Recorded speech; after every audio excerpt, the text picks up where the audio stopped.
ষষ্ঠ উপজেলা পরিষদ নির্বাচনের চতুর্থ ও শেষ ধাপের নির্বাচন আজ ৭টি উপজেলায় সকাল ৮টা থেকে বিকেল ৪টা পর্যন্ত ভোট গ্রহণ চলবে। ভোট উপলক্ষে উপজেলাগুলোতে ঘোষণা করা হয়েছে সাধারণ ছুটি। অবাধ, নিরপেক্ষ ও সুষ্ঠু ভোট আয়োজনে সব প্রস্তুতি সম্পন্ন করেছে নির্বাচন কমিশন। দেশের মোট ৪৯৫ উপজেলার মধ্যে নির্বাচন উপযোগী ৪৮৫ উপজেলায় ৪ ধাপে ভোট হচ্ছে। এবার ৫ মে থেকেই উপজেলা ভোট শুরু হয়। চতুর্থ ধাপের নির্বাচনের জন্য তফসিল ঘোষণা হয়েছিল ৫৫ উপজেলার, কিন্তু নানা কারণে বুধবার ভোট হচ্ছে ৬০ উপজেলায়। নির্বাচন কমিশন জানিয়েছে, এ ধাপে ৬ উপজেলায় ইভিএমে, বাকিগুলোতে প্রচলিত ব্যালট পেপারে ভোট হবে। সকাল ৮টায় ভোট শুরু হয়ে চলবে একটানা বিকাল ৪টা পর্যন্ত। এই ধাপে মোট ৭২১ জন প্রার্থী রয়েছেন। কেন্দ্র রয়েছে ৫,১৪৪টি। মোট ভোটার ১,৪৩,৫৭,৮২০ জন। সাধারণ কেন্দ্রে ১৭ জন এবং ঝুঁকিপূর্ণ কেন্দ্রে ১৮ থেকে ১৯ জন আইন শৃঙ্খলার সদস্য মোতায়েন থাকবে। আমাদের দুটা দিকে আমরা দেখি, একটা হলো যে নির্বাচনটা সুষ্ঠু হচ্ছে কিনা, সঠিকভাবে হচ্ছে কিনা, ন্যায়সঙ্গতভাবে হচ্ছে কিনা, আর একটা হলো শান্তিপূর্ণভাবে আমরা করতে পারছি কিনা। এই দুটাকে আমরা গুরুত্ব দিচ্ছি। প্রশাসনের আমরা এ পর্যন্ত যে ভূমিকা দিচ্ছি, তারা নিরপেক্ষভাবে আমাদেরকে সহায়তা করেছেন। সরকারও সেটা নিরপেক্ষ থেকে আমাদের করার চেষ্টা করেছেন। আমি বলবো যে পূর্ণাঙ্গ সহযোগিতা আমরা পেয়েছি। ইসি জানিয়েছে, চতুর্থ ধাপেও মোবাইল ও স্ট্রাইকিং ফোর্স হিসেবে নিয়োজিত থাকবে ১৭৫ প্লাটুন বিজিবি। এছাড়া ভোট কেন্দ্রে পুলিশ সদস্য থাকছে ১৯,৪৭৮ জন, আর সব মিলিয়ে ৪১,৩৭৯ জন পুলিশ সদস্য মোতায়েন থাকছে। চতুর্থ ধাপ যেটা আছে, সেটাও আশা করি সেটা সংখ্যা একটু কম, জানেন যে সে ধাপে। তো সেখানে আমাদের আইন শৃঙ্খলা রক্ষাকারী বাহিনীরা আরও ইন্টেন্সিভলি এখানে করবেন, দায়িত্ব পালন করবেন। প্রথম ধাপের ১৩৯ উপজেলায় ভোট হয়েছে গত ৮ মে। এসব উপজেলায় গড়ে প্রায় ৩৬% ভোট পড়ে। ২১ মে দ্বিতীয় ধাপে ভোট পড়ে ৩৮%। ২৯ মে তৃতীয় ধাপে ভোট পড়ে ৩৬%। এদিকে ঘূর্ণিঝড়ের কারণে স্থগিত থাকা ২০ উপজেলায় ভোট হবে আগামী ৯ June. Mahmudul Hasan, independent news, Dhaka. চতুর্থ ধাপের উপজেলা নির্বাচন নিয়ে আরও জানাতে বা টাঙ্গাইল থেকে যোগ দিচ্ছেন সহকর্মী মামুনুর রহমান। মামুনুর, সকাল ৮টায় তো ভোট গ্রহণ শুরু হচ্ছে। আজকে টাঙ্গাইলের কতটি উপজেলাতে ভোট গ্রহণ হবে? আপনি যেখানে রয়েছেন সেখানকার পরিস্থিতি কেমন দেখতে পাচ্ছেন? আজকে টাঙ্গাইলে ৪টি উপজেলা পরিষদ নির্বাচন অনুষ্ঠিত হচ্ছে। বাসাইল, সখীপুর, মির্জাপুর ও গোপালপুর। তফসিল অনুযায়ী এখানে 3টি উপজেলা, কিন্তু গোপালপুরে এক মহিলা ভাইস চেয়ারম্যান প্রার্থীর মৃত্যু হওয়ার কারণে সেই স্থগিত হয়, যদি সেটা চিকিৎসা হওয়ার পরে সেটা আজকে। আমি যদি একটু দেখানোর চেষ্টা করি, এই চতুর্থ ধাপের আজকে যে ৪টি উপজেলা পরিষদ নির্বাচন হচ্ছে, তার এখন আমি আছি বাসাইল ৩৬ নং নর্থকলা সরকারি প্রাথমিক বিদ্যালয়। আপনি জানেন যে ভোট গ্রহণ শুরু হবে সকাল ৮টায়। তো এখন পর্যন্ত ভোটাররা আসেন, তবে নির্বাচন সংশ্লিষ্ট যেসব কর্মকর্তা কর্মচারীরা রয়েছে, অর্থাৎ আইন শৃঙ্খলা রক্ষাকারী বাহিনী, প্রিজাইডিং অফিসার, পোলিং এজেন্ট, তারা সবাই কিন্তু কেন্দ্রে এসেছে এবং ভোট সহ যেসব প্রয়োজনীয় কাজ করার কথা রয়েছে সেগুলি তারা প্রস্তুত করছে। তো ভোটাররা এখন পর্যন্ত কেন্দ্রগুলোতে আসেনি। আপনি জানেন যে বিগত নির্বাচনগুলোতে খুব বেশি সংখ্যক ভোটার কিন্তু ভোটার উপস্থিত হয়নি, অর্থাৎ খুব বেশি সংখ্যক ভোটার তাদের ভোটাধিকার প্রয়োগ করেনি। তবে জেলা নির্বাচন কর্মকর্তা যেটা বলেছেন যে সে সময় ধান কাটা মৌসুম থাকার কারণে খুব বেশি ভোটার উপস্থিত হয়নি। তবে এবার যে চতুর্থ ধাপে যে ৪টি উপজেলা পরিষদ নির্বাচন হচ্ছে, সেখানে ভোটারের উপস্থিতি বেশি হবে বলে তারা আশা করছে বা তারা প্রত্যাশা করছে। ভোটটাকে সুস্থ, নিরপেক্ষ, শান্তিপূর্ণ করার জন্য কিন্তু সরকারি বাহিনী রয়েছে, রয়েছে কেন্দ্রে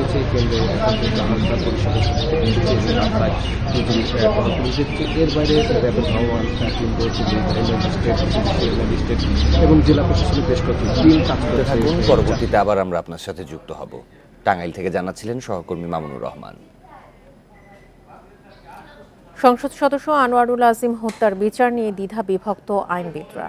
হত্যাকাণ্ড কলকাতায় হওয়ায় অনেকেই বলছেন ইন্ডিয়ান পেনাল কোড ৩০২ ধারা অনুযায়ী ভারতেই বিচার হবে। তবে সুপ্রিম কোর্টের ক্রিমিনাল আইন বিশেষজ্ঞদের অনেকেরই মত, নিহত ব্যক্তির নিজ দেশেই বিচার করা সম্ভব। এক্ষেত্রে হত্যার ষড়যন্ত্র দেশে শুরু হওয়াই বড় যুক্তি। ঝিনাইদহের এমপি আনোয়ারুল আজিম ভারতে নিখোঁজ ও হত্যার ৩ সপ্তাহ পেরিয়ে গেলেও খুনের বিচার নিয়ে বড় প্রশ্ন, বিচার বাংলাদেশে হবে না ভারতে? ফৌজদারি কার্যবিধি অনুযায়ী অপরাধ সংগঠিত হওয়ার স্থানে হত্যা মামলা হবে উল্লেখ করে সাবেক আইনমন্ত্রী ও অ্যাটর্নি জেনারেল বলেন, ভারতের বারাসাত আদালতেই বিচার হবে, কেননা খুনের সকল আলামতও কলকাতায়। তবে ঢাকায় অপহরণ মামলার বিচার চলবে। 2 মামলাতেই চুক্তি মেনে বন্দি বিনিময় বাধা নেই। হত্যাকাণ্ড যেখানে ঘটেছে সেখানে বিচার হওয়া, কারণ তাইলে সত্য উদ্ঘাটিত হবে। আর এক জায়গায় হয়েছে হত্যা, আমি আরেক রাষ্ট্রে গেলাম, তাহলে কিন্তু সুবিচার পাওয়া যাবে না। কারণ প্লেস অফ অকারেন্স তো এখানে, সাক্ষীগুলো ওইখানে, অন্যান্য যে বিষয়গুলো ফরেন্সিক রিপোর্ট তো ওইখানেই হবে। সেই ক্ষেত্রে প্রথমত এখানে হবে অপহরণ মামলাটা এখানে হবে। আর যদি হত্যা মামলাটা ওইখানে সংগঠন, যেহেতু ওইখানে ভারতে সংগঠিত হয়েছে, সেক্ষেত্রে ভারতে পশ্চিমবঙ্গে হত্যা মামলার বিচার হবে। তবে এর সঙ্গে দ্বিমত ফৌজদারি আইনজ্ঞদের অনেকেই। বিভিন্ন মামলার উদাহরণ টেনে তারা বলেন, এই মামলায় আসামিদের স্বীকারোক্তি অনুযায়ী হত্যার পরিকল্পনা বাংলাদেশ থেকেই শুরু। পাশাপাশি খুন হওয়া ব্যক্তি ও গ্রেপ্তার আসামিদের বেশিরভাগ বাংলাদেশি হওয়ায় এর বিচারও এদেশেই সম্ভব। কনস্পিরেসি এইখানে হয়েছে, বাংলাদেশের কনস্পিরেসির অংশ হিসাবে আপনার কনসিকুয়েন্সটা ওখানে, ফলাফলটা ওখানে, অতএব এর বিচার বাংলাদেশ হবে। এর মধ্যে কোনো ওই হেসিটেশন। অপহরণের পরে যদি মার্ডার হয়ে যায় তাহলে কিন্তু আর অপহরণের 364 থাকে না। আপনার কিডন্যাপ করা হলো for the cause or for the purpose of murder. যদি মার্ডার হয়ে যায় তাহলে আর ওই 364 থাকবে না, ওই 302 বিচার হবে। এমপি আজিম হত্যায় ঢাকা শেরেবাংলা থানায় হত্যার উদ্দেশ্যে অপহরণ মামলা এবং কলকাতার নিউটাউন থানায় হত্যা মামলা হয়েছে। Jahidul Bashar, independent news, Dhaka. MP Azim হত্যায় গ্রেপ্তার সিয়ামকে কোন দেশের কাছে হস্তান্তর করা হবে সেটা ঠিক করবে নেপালের পুলিশ। মঙ্গলবার শাহজালাল বিমানবন্দরে নেপাল থেকে ফিরে কথা বলেন ডিবি প্রধান। এ সময় তিনি আরও জানান, আজিম হত্যার মূল পরিকল্পনাকারী আখতারুজ্জামান শাহিনকে জিজ্ঞাসাবাদের জন্য মার্কিন দূতাবাসের সঙ্গে যোগাযোগ করা হবে। এমপি আজিম হত্যার তদন্তে ভারতের পর নেপাল যায় গোয়েন্দা পুলিশের দল। সেখানে গ্রেপ্তার রয়েছেন আসামি সিয়াম সহ বেশ কয়েকজন আসামি, তারা কেউ চলে গেছে, কেউ আছে। মঙ্গলবার ঢাকায় ফিরে এসে বিমানবন্দরে সাংবাদিকদের সঙ্গে কথা বলেন ডিবি প্রধান। তিনি জানান, বাংলাদেশের সঙ্গে নেপালের বন্দি বিনিময় চুক্তি না থাকায় সিয়ামকে সাথে আনা সম্ভব হয়নি। হোস্ট কান্ট্রি হিসাবে নেপাল তারা বিবেচনায় আনবে, সেটা হলো মানে গ্রেভিয়াস, অর্থাৎ অপরাধের গ্রেভিয়াস তারা বিবেচনা করবে, অর্থাৎ একটা গ্র্যাভিটি, অর্থাৎ মানে ধরনটা কি, অপরাধের ধরনটা কি, এবং সেখানে হত্যা মামলাটা কোথায় সংঘটিত হয়েছে, বিভিন্ন বিষয়গুলো বিবেচনা করে তখন তারা সিদ্ধান্ত নেবে তারা এটা কাকে দিবে। তিনি আরও জানান, আজিম হত্যা ভারতে হওয়ায় সিয়ামকে সেদেশের পুলিশের কাছে হস্তান্তর করতে পারে নেপাল। সিয়াম মূলত আজিমের মরদেহ লুকানোর দায়িত্বে ছিল। যে আমি তো আপনাকে বলেছি, যেটা আনঅফিশিয়ালি তারা আমাদেরকে বলেছে, আমি আনঅফিশিয়ালি যে বলে তাকে আমি কী তথ্য দিয়েছি সেটা আপনার কাছে বলতে পারি না। আমরা সেখানকার অথরিটির সাথে আমরা কয়েক দফা মিটিং করেছি, পাশাপাশি সে যে হোটেলগুলিতে অবস্থান করেছিল সেগুলিতেও আমরা অনেক ভিডিও পেয়েছি, অনেক তথ্যপত্র পেয়েছি। নেপালে গিয়েছিলেন ডিবি ওয়ারি বিভাগের এডিসি শাহিদুর রহমানও, যাকে এরই মধ্যে আজিম হত্যার তদন্ত থেকে সরিয়ে দেওয়া হয়েছে। না, এটা তো তদারকি কর্মকর্তা, এটা তো আমাদের কোনো পার্ট না, এটা হলো পুলিশ হেডকোয়ার্টার, তার routine work. Arafatur Rahman, independent news, Dhaka. পুলিশের সাবেক মহাপরিদর্শক আইজিপি বেনজির আহমেদ ও তার পরিবার দেশ ত্যাগ করেছে কিনা জানে না দুর্নীতি দমন কমিশন দুদক। সংস্থাটির তদন্ত বিভাগের কমিশনার জহুরুল হক জানান, তলবে হাজির না হলে ধরে নেওয়া হবে। বেনজির ও তার পরিবারের কোনো বক্তব্য নেই। মঙ্গলবার দুদকের প্রধান কার্যালয়ে সাংবাদিকদের এক প্রশ্নের জবাবে এসব কথা জানান তিনি। বলেন, দুদকের তলবের জবাবে তারা 15 দিন সময় চাইতে পারেন। বেনজির ও তার পরিবারের সদস্যরা দেশে রয়েছেন কিনা জানতে চাইলে কমিশনার জানান, এ সংক্রান্ত কোনো সুনির্দিষ্ট তথ্য তাদের জানা নেই। জহুরুল হক বলেন, দুদক কাউকে নোটিশ দিলে সেটিতে তিনি হাজিরা দিতে বাধ্য কিনা আইনে তা স্পষ্ট নয়। তবে অভিযুক্তরা না এলে ধরে নেওয়া হবে, তাদের কোনো বক্তব্য নেই। না আসলে আইন যা আছে তাই হবে। সে যদি সময় চায়, সময়ের ব্যবস্থা আছে, সময় যদি না চায় তাহলে ধরতে হবে, তা কোনো বক্তব্য নাই। সে আসতে তো বাধ্য তাও কিন্তু না, তারপরে সে বক্তব্য দিতে বাধ্য তাও না, কিন্তু সে যদি বক্তব্য না দেয় তাহলে ধরে নিতে হবে তা কোনো বক্তব্য নেই। মঙ্গলবার রাত থেকে টানা বৃষ্টি হচ্ছে সুনামগঞ্জে। গ্রামীণ সড়ক তলিয়ে যোগাযোগ বিচ্ছিন্ন কয়েক জায়গায়। প্লাবিত হয়েছে বেশ কয়েকটি গ্রাম। পানিবন্দী অন্তত 15,000 মানুষ। বৃষ্টি অব্যাহত থাকলে সুনামগঞ্জে বন্যা পরিস্থিতির অবনতি হতে পারে বলে আশঙ্কা করছে পানি উন্নয়ন বোর্ড। এদিকে সিলেটের বন্যা পরিস্থিতি ধীরে ধীরে উন্নতি হলেও এখনও পানিবন্দী 28টি ওয়ার্ডের প্রায় 10,000 পরিবার।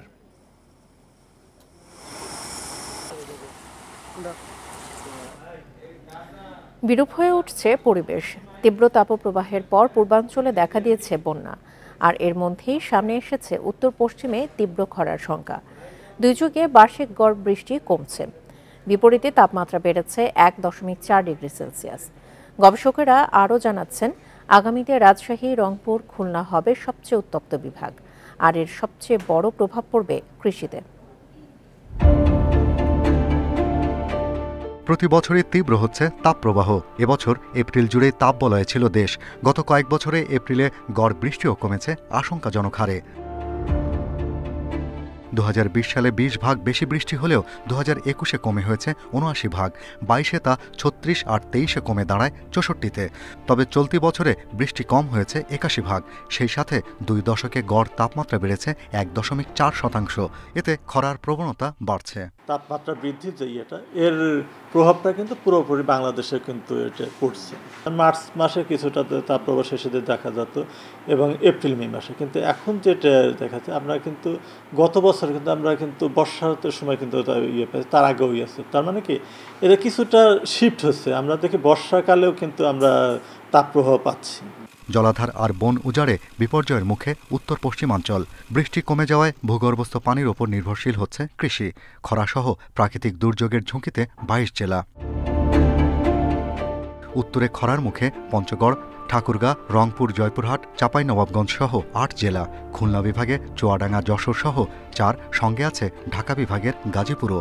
অন্যদিকে খরা ছাড়াও বন্যার ঝুঁকিতে রাজশাহী, নাটোর, বগুড়া, সিরাজগঞ্জ, পাবনা ও কুষ্টিয়া। একই সংকটে চট্টগ্রামের 3 পার্বত্য জেলাও। জলবায়ুর পরিবর্তনে সবচেয়ে বেশি প্রবলেম যেটা হবে সেটা হচ্ছে খরা। অনেক দিন ধরে চলে, তাহলে এর উপরে যে ডিপেন্ডেন্ট জনগোষ্ঠী আছে, সেটা কৃষিকাজের জন্য হোক, মৎস্যের জন্য হোক বা যে কোনো কাজে হোক, সে কিন্তু আস্তে আস্তে তার লাইভলিহুড নষ্ট হবে। মাগুরা এবং যশোরে যে পাট চাষিরা পাট চাষ করতে যাচ্ছে না, বিকজ পানি নাই। তাহলে আপনি পাটের আঁশ দিয়ে যে ব্যাগের বিভিন্ন ধরনের জুট প্রোডাক্ট হতো, সেটা তো আস্তে আস্তে নষ্ট হয়ে যাবে। এসব কারণে এবছর পরিবেশ দিবসে বনভূমি পুনরুদ্ধার করে খরা সহনশীল পরিকল্পনা গ্রহণে গুরুত্ব দিচ্ছেন জলবায়ু গবেষকেরা। Shahriar Anirban, independent news, Dhaka. নিষিদ্ধের পরও প্রকাশ্যে ব্যবহার হচ্ছে পলিথিন ব্যাগ। এসব পলিথিন ছড়িয়ে পড়েছে নদী, নালা, ড্রেন, এমনকি খালবিল ও কৃষি জমিতে। মাটির সাথে না মেশায় স্বাস্থ্য ঝুঁকির পাশাপাশি পরিবেশের জন্য যা হয়ে উঠেছে ক্ষতির কারণ। এরপরও তা বন্ধে নেই তেমন কোনো উদ্যোগ। প্রায় 2 যুগ আগে নিষিদ্ধ, তারপরও যশোরের সবখানেই চলছে পলিথিনের ব্যবহার। প্রতিদিন জেলায় গড়ে 2000 টন পলিথিনের ব্যবহার হয়, যার শেষ ঠিকানা ড্রেন, নদী, খালবিল ও কৃষি জমিতে। পলিথিন আগে যেমন ছিল এখনো তেমনই আছে। পলিথিনের ব্যবহারের কোনো পরিবর্তন আমার চোখে পড়তেছে না। লক্ষ্মীপুরে নালা নর্দমায় জমে থাকা পলিথিনে তৈরি হচ্ছে জলাবদ্ধতা।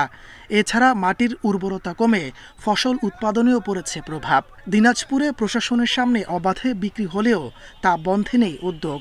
পলিথিন তো আমরা ব্যবহার করতে চাই না, কিন্তু এখন বাধ্যগত নিতে হচ্ছে। চাঁদপুরে বাসাবাড়ির ব্যবহৃত পলিথিন যাচ্ছে ময়লার ভাগাড়ে, যেখানে পোড়ানোর কারণে ছড়িয়ে পড়ছে বিষাক্ত ধোঁয়া। ব্যবসায়ীরা বলছেন অন্য ব্যাগের চেয়ে দাম কম এবং চাহিদা বেশি থাকায় বিক্রি হয় প্রকাশ্যে। সরকার বলছিল যে পাট দিয়ে আমরা মানুষ বাজার করতে পারে, যেন সেইভাবে কিছু তৈরি করতে, কিন্তু ওইভাবে ওইটা যদি বাজারে আসতো তাহলে পলিথিনটা থাকতো না। জনস্বাস্থ্য বিশেষজ্ঞরা বলছেন দীর্ঘমেয়াদী পলিথিন ব্যবহারে দূষণ থেকে হতে পারে ক্যান্সারের মতো জটিল রোগ।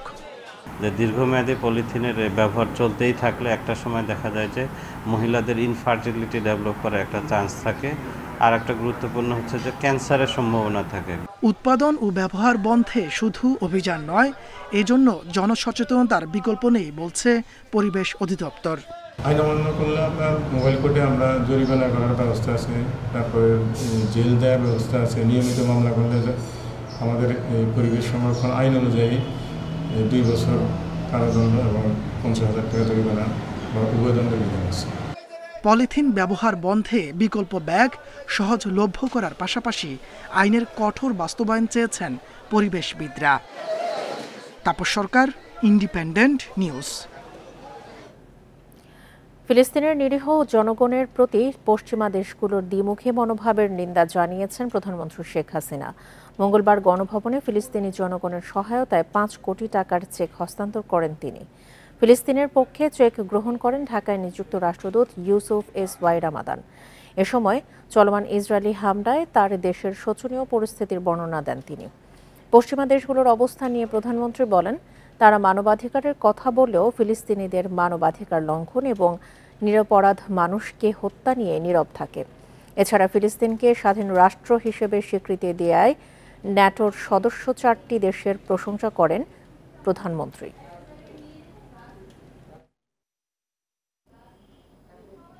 এবার জানাবো আসন্ন বাজেটের খবর।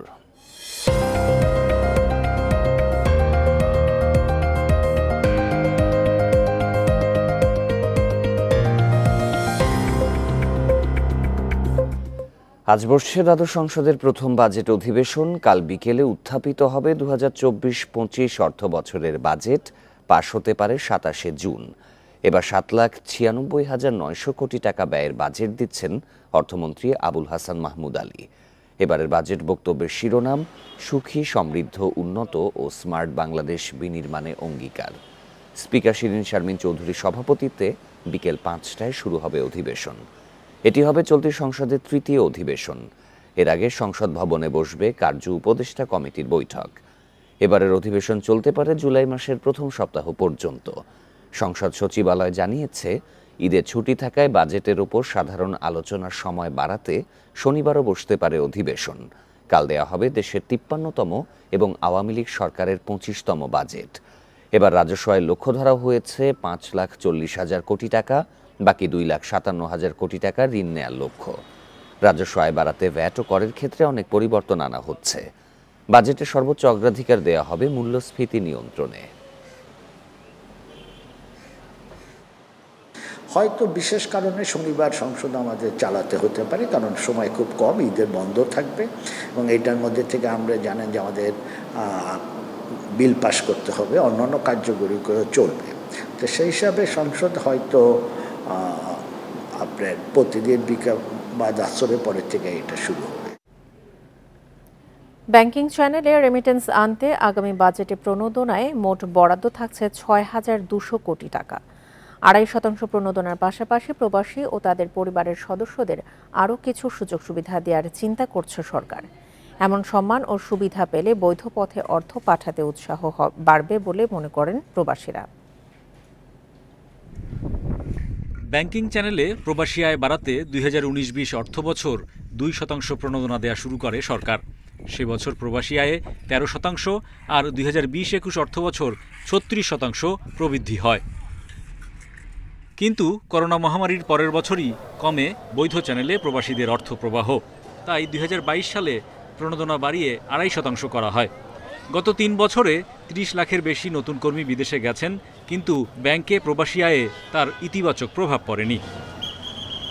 প্রবাসী আয়ের গুরুত্ব বিবেচনায় নিয়ে আর্থিক প্রণোদনার বাইরে প্রবাসীদের কিছু সুবিধা দিতে চায় অর্থ মন্ত্রণালয়, যার মধ্যে আছে বিমানবন্দরে বিশেষ সেবা ডেস্ক, প্রবাসী ও তার পরিবারের সদস্যদের জন্য বিশেষ স্মার্ট কার্ড, স্কুল, কলেজ, হাসপাতাল ও সরকারি সেবায় অগ্রাধিকার। প্রণোদনা তো বর্তমান আছে, যেটা সরকার দিচ্ছে 2.5%, হ্যাঁ। আর সেটা ছাড়াও রেকগনাইজ করা, যেভাবে বিভিন্ন কার্ড দিয়ে রেকগনাইজ করা হয় সিআইপিদেরকে, এভাবে সেটার কথা চিন্তা করা হচ্ছে। তাদের পরিবার যারা দেশে থাকেন তাদেরকে বিভিন্ন সামাজিক ক্ষেত্রে এবং সরকারের সার্ভিস নেয়ার ক্ষেত্রে তাদেরকে কীভাবে সহায়তা করা যায় সেই বিষয় নিয়ে কিন্তু কাজ করা হচ্ছে। বিভিন্ন দেশে 1,30 লাখের মতো প্রবাসী কাজ করছেন। বিদেশ জীবন শেষে দেশে ফিরে কর্মসংস্থানের সরকারি সহায়তা চান তারা। যখন সে কর্ম শেষ করে যাবে দেশে, তাকে যেন একটা বাজেট দেওয়া হয়, তাদেরকে ঋণের ক্ষেত্রে যদি ঋণ দেওয়া হয় প্রবাসী কল্যাণ ব্যাংকের মাধ্যমে হাসপাতাল, স্কুল অ্যান্ড কলেজ, বিমানবন্দর এসব সুযোগ সুবিধা রাখার জন্য প্রবাসী এই সুবিধার জন্য বৈধ পথে রেমিটেন্স পাঠাতে উৎসাহিত হবে। প্রতি বছরই প্রবাসীদের জন্য অনেক ধরনের ঘোষণা আসে বাজেটে, কিন্তু সব কিছু বাস্তবায়ন হয় না, কারণ আমরা এরপরে সবসময় হয়রানির শিকার হই। প্রবাসীরা ডলার প্রতি প্রণোদনা সহ 119 টাকার বেশি পাচ্ছেন। গত মাসে এক লাফে ডলারের দাম বাড়ে 7 টাকা। ফলে মে মাসে গত 4 বছরের মধ্যে সর্বোচ্চ 225 কোটি ডলার প্রবাসী আয় এসেছে। Hari Saha, independent news, Dhaka. প্রায় 1/3 মতো অর্থ ধার করে আসছে অর্থ বছরের বাজেট বাস্তবায়নের পরিকল্পনা করছে সরকার। টাকার অঙ্কে এই বাজেট ঘাটতির পরিমাণ 2.5 লাখ কোটি টাকার বেশি, যা জিডিপির 5% কিছুটা কম। এর বড় অংশই স্থানীয় ব্যাংকগুলো থেকে ঋণ করে মেটানো হবে। বিশ্লেষকরা বলছেন, ঘাটতি মেটাতে ঋণ নির্ভরতা অর্থনীতিতে চাপ বাড়াবে।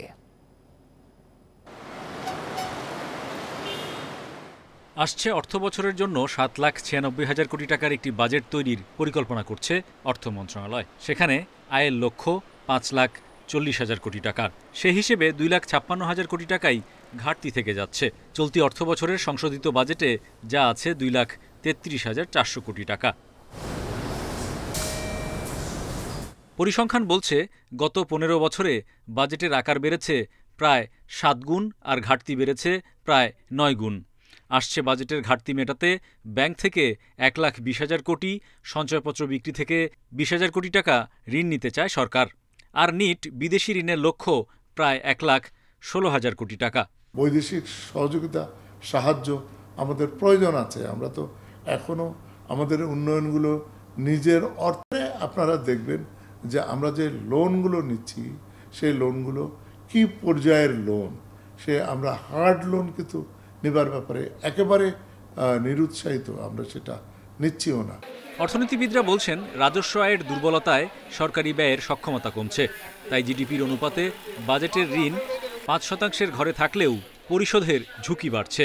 যে এই ঋণগুলোর টাকাগুলো আমরা যেখানে খাটাই সেখান থেকে খুব দ্রুত আয় আসার সম্ভাবনার সুযোগ থাকে না। মেগা প্রকল্পগুলো দেখলে পরে এটা পরিষ্কার করে বোঝা যায়। সেহেতু সরকার ক্রমান্বয়ে ঋণের ঝুঁকির মধ্যে যাচ্ছে, দায় দেনার ঝুঁকির মধ্যে যাচ্ছে, এবং আমার হিসাবে এটা 2026 সাল নাগাদ হয়তো আরো বেশি প্রকট হয়ে উঠবে। অর্থাৎ টেকসই ঋণ নীতির যে দরকার বা বৈদেশিক সাহায্য গ্রহণ করার যে নীতি দরকার, সেইটার আমরা কোনো প্রকাশ্য চিহ্ন দেখতে পাচ্ছি না। ঘাটতি পূরণে ঋণ নির্ভরতা কমাতে আগামী অর্থ বছরের বাজেট থেকেই রাজস্ব আহরণ এবং ব্যয় ব্যবস্থাপনায় সংস্কার আনার তাগিদ দিয়েছেন অর্থনীতিবিদরা। Hari Saha, independent news, Dhaka. বৃহস্পতিবার 2024-25 অর্থ বছরের বাজেট সংসদে উত্থাপন করবেন অর্থমন্ত্রী আবুল হাসান মাহমুদ আলী। এতে আয়কর, ভ্যাটে 2 ডজনের বেশি নতুন প্রস্তাব দেবেন তিনি। কিছু ক্ষেত্রে বাতিল হচ্ছে কর অব্যাহতি, আবার কোনো কোনো ক্ষেত্রে তা বাড়বে। থাকছে কালো টাকা সাদা করার অভূতপূর্ব সুযোগ। দুটি ক্ষেত্রে কমবে কর্পোরেট কর, বাড়বে মোবাইলে কথা বলা ও ইন্টারনেটের সম্পূরক শুল্ক। বর্তমানে ডিজিটাল পরিষেবা হিসেবে 27টি উপখাত স্বীকৃত। এই অর্থ বছরে শেষ হচ্ছে এসব সেবায় কর অব্যাহতি সুবিধা। আসছে বাজেটে সেবার সংখ্যা কমিয়ে 19টি করা হচ্ছে। কর অব্যাহতি মিলবে আরও 3 বছর। তবে সুবিধা পেতে হলে নগদ টাকায় কোনো লেনদেন করতে পারবে না কোম্পানিগুলো। অর্থ মন্ত্রণালয়ের কর্মকর্তারা জানান, ব্যবসাবান্ধব পরিবেশ তৈরিতে শেয়ার বাজারে তালিকাভুক্ত নয় এমন কোম্পানি ও এক ব্যক্তির কোম্পানির কর্পোরেট কর কমছে 2.5%। কর্পোরেট করের প্রস্তাবিত বিধান 2025-26 অর্থ বছরেও বহাল রাখার প্রস্তাব করবেন অর্থমন্ত্রী।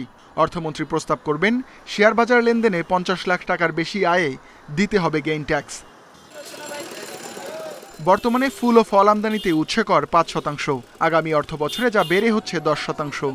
বেসরকারি হাইটেক পার্কে কর অব্যাহতি বাতিল করার প্রস্তাব করবেন অর্থমন্ত্রী। তবে বহাল থাকবে সরকারি হাইটেক পার্কের সুবিধা। এছাড়া নিত্যপণ্য সরবরাহে উৎসে কর কমিয়ে অর্ধেক করার প্রস্তাব করবেন অর্থমন্ত্রী আবুল হাসান মাহমুদ আলী। বাজেটে সব স্তরেই সিগারেটের দাম ও সম্পূরক শুল্ক হার বাড়ানোর প্রস্তাব করবেন অর্থমন্ত্রী। আইসক্রিমের সম্পূরক শুল্ক দ্বিগুণ বাড়িয়ে 10%, কোমল পানীয়র সম্পূরক শুল্ক 5% বাড়ানোর প্রস্তাব করা হবে। মোবাইলে কথা বলায় ও ইন্টারনেটে সম্পূরক শুল্ক বাড়বে 5 ভাগ। 100 টাকা ভ্যাট বাড়বে মোবাইল সিমে। আনন্দ বিনোদনে বাড়বে ভ্যাটের বোঝা। অ্যামিউজমেন্ট ও থিম পার্কে ভ্যাট দ্বিগুণ করার প্রস্তাব দেবেন অর্থমন্ত্রী।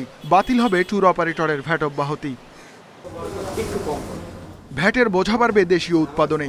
এসি উৎপাদনে ভ্যাট বসবে 7.5%, ফ্রিজ উৎপাদনে বাড়বে 2.5%। তবে mobile, napkin, diaper, LPG cylinder উৎপাদনে রেয়াতি ভ্যাট 1 বছর বাড়ানোর প্রস্তাব করবেন অর্থমন্ত্রী।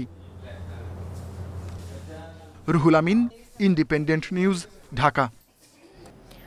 সর্বজনীন পেনশন নীতি থেকে শিক্ষকদের বাদ দেয়া না হলে আগামী 1 জুলাই থেকে সর্বাত্মক কর্মবিরতিতে যাবেন সরকারি বিশ্ববিদ্যালয়ের শিক্ষকরা। দাবি আদায় না হওয়া পর্যন্ত এই কর্মসূচি পালন করবেন তারা। মঙ্গলবার আধাবেলা কর্মবিরতির শেষে ঢাকা বিশ্ববিদ্যালয়ের কলা ভবনের গেটের সামনে থেকে নতুন এই কর্মসূচি ঘোষণা করে বিশ্ববিদ্যালয়ের শিক্ষক সমিতি ফেডারেশন। স্বশাসিত, স্বায়ত্তশাসিত ও রাষ্ট্রায়ত্ত সংবিধিবদ্ধ বা তাদের অধীন প্রতিষ্ঠানকে সর্বজনীন পেনশন প্রত্যয় স্কিমের আওতায় আনা হচ্ছে। 13 মার্চ এ সংক্রান্ত প্রজ্ঞাপন জারির পর এর প্রতিবাদ জানিয়েছেন বিশ্ববিদ্যালয়ের শিক্ষকরা। এবার মঙ্গলবার এর প্রতিবাদে সকাল 8টা থেকে দুপুর 1টা পর্যন্ত কর্মবিরতি পালন করেন বিশ্ববিদ্যালয়ের শিক্ষকরা। বন্ধ ছিল ঢাকা বিশ্ববিদ্যালয়ের সব ক্লাস।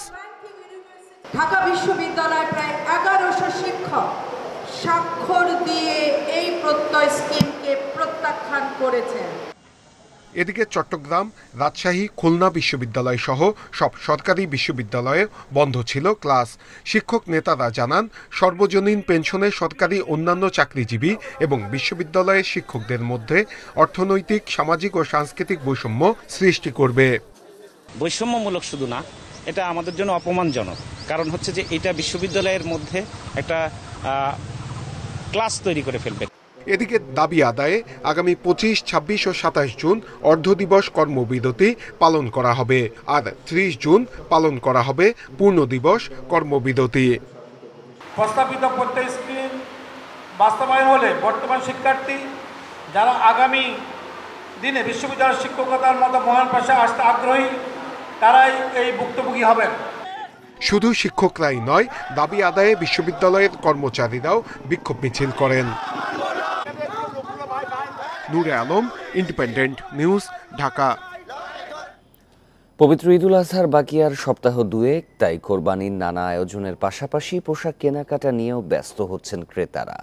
রাজধানীর বিভিন্ন শপিং মলে শুরু হয়েছে ঈদের কেনাকাটা। ঈদের কেনাকাটায় থাকছে মোবাইল ব্যাংকিংয়ে নানা অফার। উৎসবপ্রিয় বাঙালির জীবনে নতুন মাত্রা আনে ঈদের পোশাক। পবিত্র ঈদুল আজহা উপলক্ষে তাই নতুন পোশাকে শোরুম সাজিয়েছে দেশি ব্র্যান্ডগুলো। জনপ্রিয় ব্র্যান্ড ইয়েলোর শোরুমে মিলছে বাহারি ডিজাইনের পোশাক। নারী, পুরুষ এবং শিশুদের পোশাক কিনতে ক্রেতারা ভিড় করেছেন ইয়েলোর শোরুমে। যেহেতু সামনে ঈদ আছে, তো আমার বেবির জন্য ড্রেস কিনতে আসছি। ইয়েলোর যে কোনো শোরুমে বিকাশে কেনাকাটা করলে 10% ক্যাশব্যাক পাচ্ছেন ক্রেতারা। আমি ওয়েস্টার্ন আজকে অনেক কিছু কিনেছি এবং সবথেকে বেশি এক্সট্রা পাওনা হচ্ছে যে আমি ওদের বিকাশ থেকে 10% ক্যাশব্যাক পেয়েছি। অ্যাস্টোরিয়নের সব শোরুমেও পছন্দের পোশাক কিনতে ভিড় করেছেন নানা বয়সী ক্রেতা।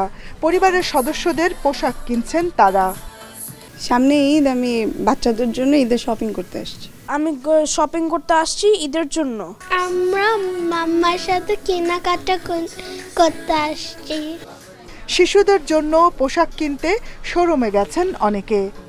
আমি এখানে সবসময় কেনাকাটা করি, এখন কেনাকাটা করে বাচ্চাদের কেনাকাটা করে এখন 10% বিকাশে ডিসকাউন্ট পেয়েছি। ম্যাক্সিমাম কার্ডে হচ্ছে ডিসকাউন্ট চলছে, ম্যাক্সিমাম কার্ডে 10% ডিসকাউন্ট প্লাস বিকাশ পেমেন্টও আমাদের 10% ডিসকাউন্ট চলছে এখানে। ঈদের শেষ সপ্তাহে কেনাকাটা আরও জমে উঠবে বলে আশা করছেন বিক্রেতারা। Jahanara Parvin, independent news, Dhaka. ঈদ উপলক্ষে চট্টগ্রামে জমে উঠেছে কোরবানির দরকারি নানা পণ্যের বাজার। মশলা থেকে শুরু করে দা, ছুরি, বটি কিনতে তোড়জোড় শুরু করেছেন ক্রেতারা। নগদ টাকা ছাড়া লেনদেন উৎসবের আমেজে যুক্ত করেছে ভিন্ন মাত্রা। এক্ষেত্রে বিকাশের পক্ষ থেকে দেয়া হয়েছে বিভিন্ন পণ্যে নানা ছাড়। কাছে এগিয়ে এসেছে কোরবানির ঈদ। কয়েকদিনের মধ্যেই শুরু হবে বিভিন্ন হাটে পশু কেনার তোড়জোড়। শুরু হবে ক্রেতা বিক্রেতার হাকডাক। এর আগেই অন্যান্য প্রয়োজনীয় পণ্য কিনতে ব্যস্ততা বেড়েছে ক্রেতাদের। কোরবানির ঈদের সপ্তাহ দুয়েক আগে মশলার দোকানে সবচেয়ে বেশি ভিড়। হলুদ, মরিচ, দারুচিনি, এলাচের মতো মশলা পরখ করে কিনছেন ক্রেতারা। আবার দা ছুরির মতো পণ্য কিনতেও দোকানে ছুটছেন তারা। ঈদ কেনাকাটায় ঝামেলাহীন বিকাশ ডিজিটাল পেমেন্টে আগ্রহ বেশি ক্রেতাদের। বিভিন্ন পণ্যে ক্যাশব্যাক সহ নানা অফারে হাসি ফুটেছে ক্রেতাদের মুখে। বিকাশ থেকে আপনার বাজার করাটা সবচেয়ে বেটার। নিজের খরচ করা, নিজের পার্সোনালভাবে খরচ করা সবকিছুই বিকাশ থেকে করাটাই ভালো। ক্যাশ থেকে আপনি বিকাশটাই ভালো।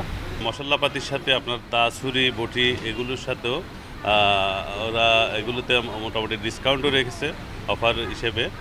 কয়েক বছর ধরে কোরবানির ঈদে দেশীয় মশলার পাশাপাশি বিদেশি মশলারও চাহিদা বেড়েছে। রান্নায় বৈচিত্র্য আনতে নামি দামি উপাদানে ঝুঁকছেন গৃহিণীরা। কাস্টমাররা তাদের সুবিধাজনক চিন্তাভাবনা করে সেটা পেমেন্ট করতে পারছেন।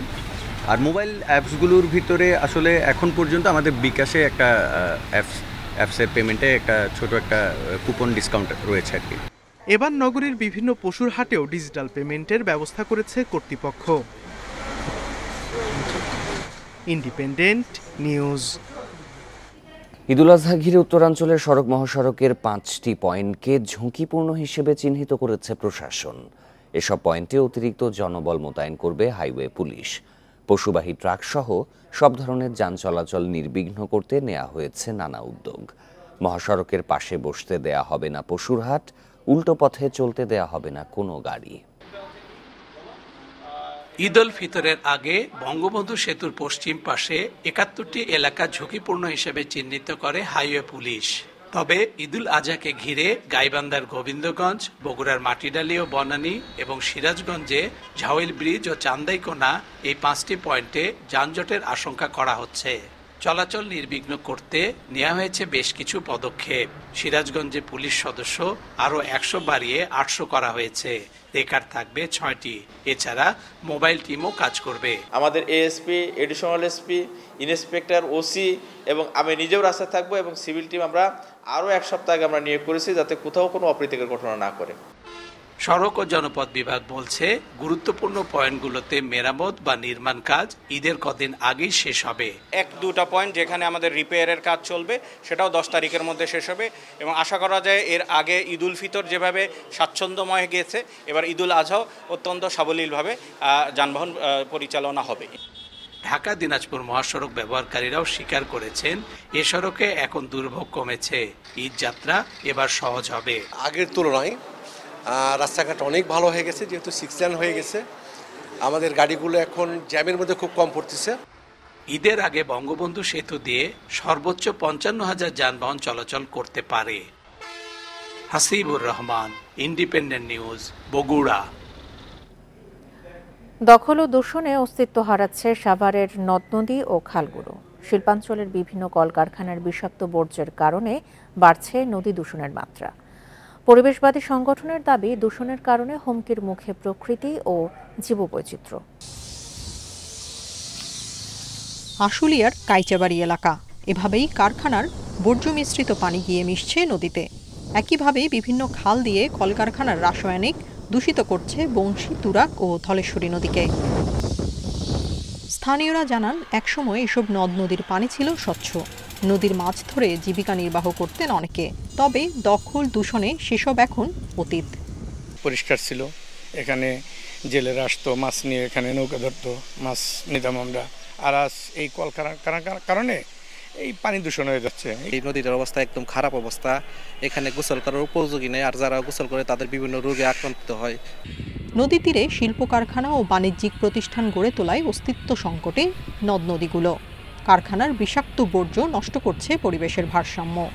প্রথমত নদীর পানিটা নষ্ট হচ্ছে এবং তারপরে খালগুলো, এটার সাথে নদীর সাথে অনেকগুলো খাল, লিঙ্কেজ খাল আছে, খালের সাথে অনেকগুলো বিল আছে, তার সাথে অনেকগুলো লো লাইং এরিয়া আছে, নিচে জমি বাইদ সাভার এলাকায় বলা হয়। এই কোনোটাই রক্ষা পায় নাই শিল্প কারখানার এই তরল বর্জ্যে। নদী দখল ও দূষণ রোধে প্রয়োজনীয় ব্যবস্থা নেওয়ার কথা জানিয়েছে উপজেলা প্রশাসন। মহামান্য হাইকোর্ট আমাদেরকে কিছু আদেশ দিয়েছেন, সেই আদেশগুলো প্রতিপালনের লক্ষ্যে আমরা কাজ করছি। আমাদের সহকারী কমিশনার ভূমি রয়েছেন 3 জন, 3টা সার্কেলের অ্যাসেলেন্টরাই এই বিষয়ে মোটামুটি তৎপর। এছাড়াও আমাদের নদী রক্ষা কমিশনের এক্সপার্ট টিম নিয়মিতই সাভারে আসছে। এখনই নদী দূষণ বন্ধ করতে না পারলে ভবিষ্যতে এই অঞ্চলের পরিবেশ সহ জনজীবনে বিরূপ প্রভাব পড়ার আশঙ্কা করছেন বিশিষ্টজনরা। Independent news. আর এই ছিল এখনকার মতো ইন্ডিপেন্ডেন্ট সংবাদে। সব খবরের আরো বিস্তারিত জানতে চোখ রাখুন ফেসবুক, ইউটিউব এবং এক্সে। ধন্যবাদ সবাইকে।